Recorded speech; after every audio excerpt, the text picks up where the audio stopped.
The mayor sat at his desk, hunched over, head in hands. In front of him stood the police commissioner, fire chief, and a handful of aides. In a corner, a group of army officers were conferring quietly. By the window, a priest prayed through his rosary. Throughout the room, feelings of defeat, bewilderment, hopelessness, and fear visited every individual. How could this have happened? And of all places, New York City. Yes, on some level, of course, it made sense why it would be New York. City of progress. A beacon, not just to America, but the rest of the world. Now, brought low by such a senseless, unforeseen act. Yes, it made some sense, but that was small comfort. Finally, the mayor let out a heavy sigh, breaking the trance of everyone else. People, said the mayor, we cannot wait. Something must be done. I know we're all afraid and uncertain of what will happen, of what we should do, but I know this. Inaction on our parts now will almost certainly be worse than any actions we do take from this point on. Now, you three over there, he said, motioning towards the army officers. I've seen you talking, and I know Uncle Sam didn't send you just to write a school report. What do you have? The leader of the three stepped forward with a briefcase.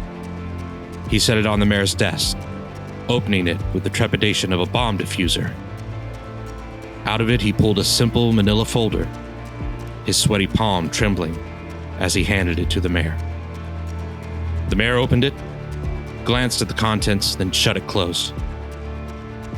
Are you Washington boys out of your minds? Said the mayor. This isn't some war game at one of your officer clubs. This is real life. Do you know how many people could die if we follow this plan? Do you know how many people may die if we don't? Everybody had been so focused on the mayor's desk, they had failed to notice WWE and UFC champion Brock Lesnar open the door. I don't want to do this any more than you, he said, walking towards the mayor's desk. But this is where we are, and this is how it has to be.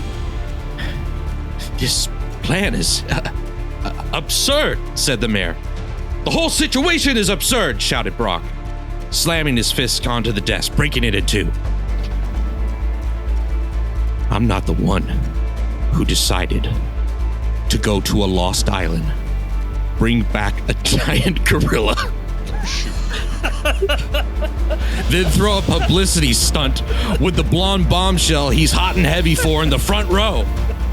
I didn't decide to start this, but I'm gonna finish it. Now, I've got a hand glider, a satchel of dynamite, and a match with Roman Reigns kicking off at 10 p.m. So suck it up, you ding-dongs. I'm going after King Kong.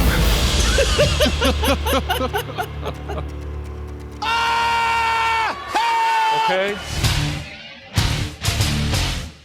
Never mind. Shut it back down.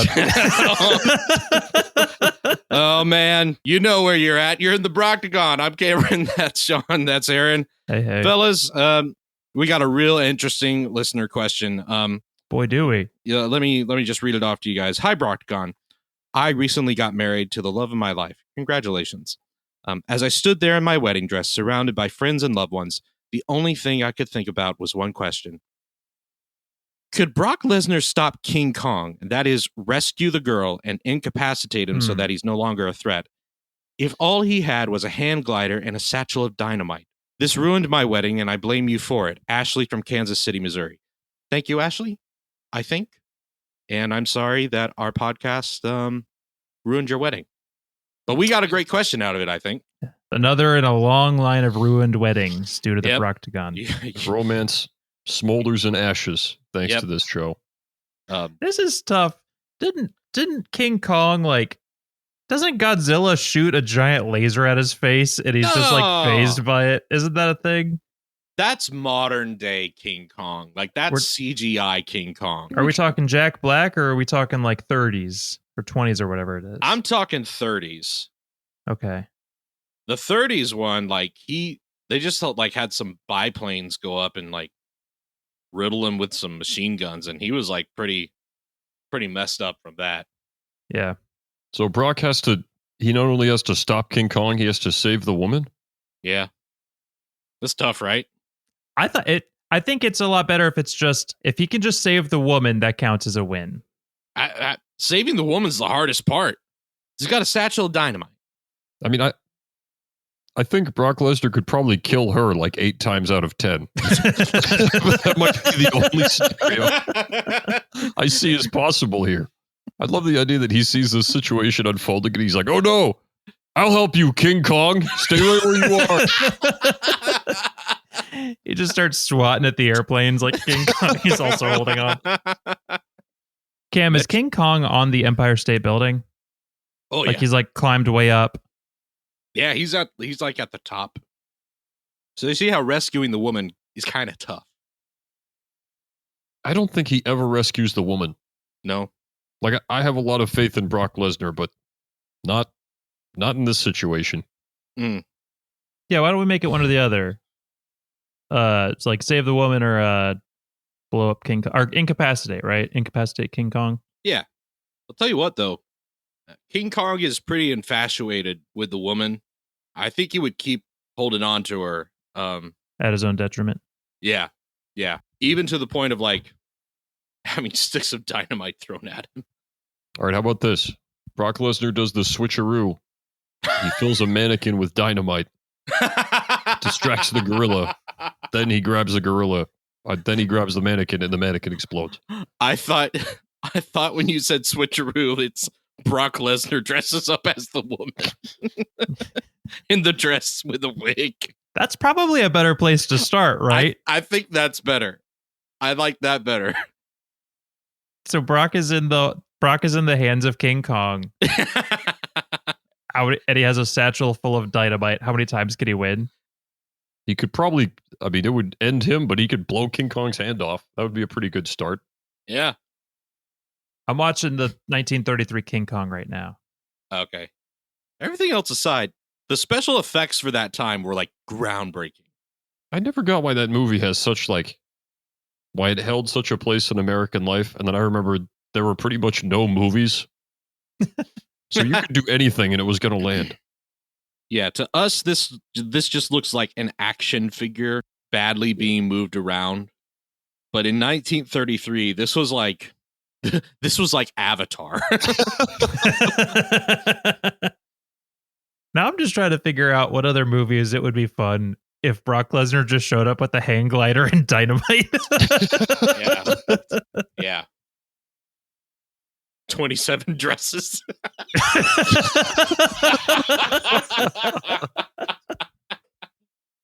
Katherine Heigl's just frustrated that she's still a bridesmaid. It's like, hey, I know how to fix it for you. Who could forget the climax scene when Air Bud is shooting the winning basket? And then out from the back of the screen, you see a hang God. Yeah, Rose thought she was safe on that door, and then she looked in the distance. Oh, no. Brockenheimer. Mr. President, we only have three bombs. What were their names? Like Little Brother and Big Brother or something like that? No, it was Little Boy and Fat Man. Yeah. They wrote Little Boy and Fat Man, and then they saw Brock, so they scratched out Fat Man and wrote that on him. One of the bombs says the Beast incarnate, and then Brock came in there like, oh, never mind. No, this one's Little Boy. Yeah, you're Little Boy now. You know, maybe it's a good thing we only had to, because based on the way the names were going, it was like going to get like really mean. Little Boy, Fat Man, acne problems. Did you guys get any kickbacks on this? No. This one says presented commercial free by AT&T on the bomb. I just like that name. Isn't it wild that we won World War II? Like our guys mainly consisting off of like cigarettes and chocolate. I think the other guys are on meth, right? Yeah. So all things considered, we probably had the more level-headed fighting Yeah. force. It's also crazy nowadays because like we have like body armor and stuff. Those guys were just running around in t-shirts. Yeah. Oh, I thought you were talking about the drink. They were so dehydrated. Body armor. That's why so many people died in that war, for no other reason. Nobody knew how to live moss back then.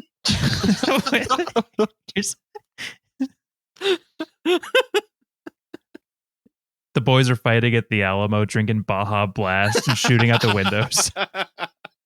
Remember the cinnamon twists. I mean, I would argue without the Alamo, we never get a cheesy gordita crunch.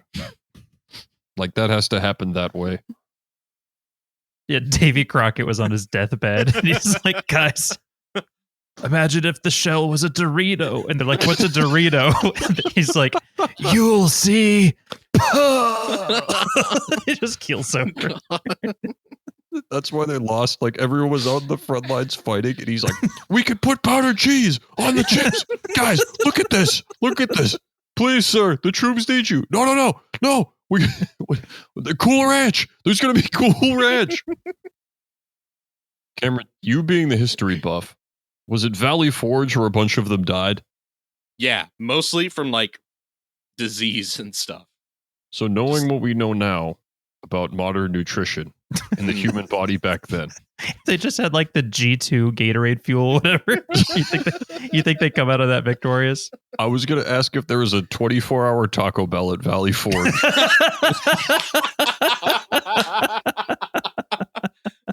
If that would have helped them or if it would have made things worse. If there's a 24-hour Taco Bell operating at Valley Forge during the winter, not only are we winning the American Revolution early, I think we're going over to Britain and just taking over.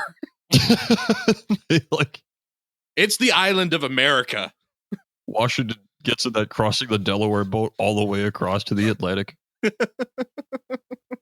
The Declaration of Independence says we hold these rights equal, that every man has the ability to pursue life, liberty, and the ability to live moss.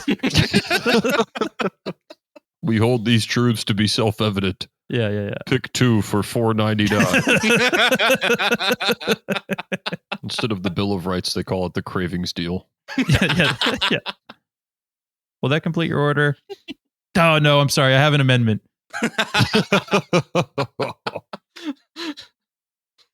How many cans of Monster to kill George Washington? Like, in what way? Through 3. He's consuming them? Yes, he's drinking them. Okay, so they're not being like shot thrown my at cannon. them. No. Yeah, it just like affects his constitution. I I think 10. George Washington was a huge guy, especially for like that time period. I mean, how much caffeine would they have had, though, in those days? Exactly. This is like his first shot at it. I'd say 8. 8 monsters? 8 monsters in a day, and the father of our country he's not crossing the Delaware, he's crossing the River Styx. There's been 1 death recorded after a 28-year-old man had only 3 energy. Oh, okay, we're not even talking about the right drink. Four George Loko. Washington doesn't get halfway through a Panera lemonade. Okay. I forgot about that. That If you ends gave- it once and for all. If you gave King Kong 3 Panera lemonades, like, he's out. You know what's crazy? Is like, we're laughing at the absurdity of a cheesy gordita crunch killing George Washington. But 300 years in the future, there's going to be something even beefier and cheesier that would kill us. Science is not there yet. That's what Yeah. they said at Valley Forge. My dearest Martha, I write to you in these hard times, knowing that your faith in our country is unwavering as mine. Also, cheesy roll-ups that you sent for myself and the men are greatly appreciated. Yeah. Dear George, please write to me about how things are going. You keep writing about imaginary tacos.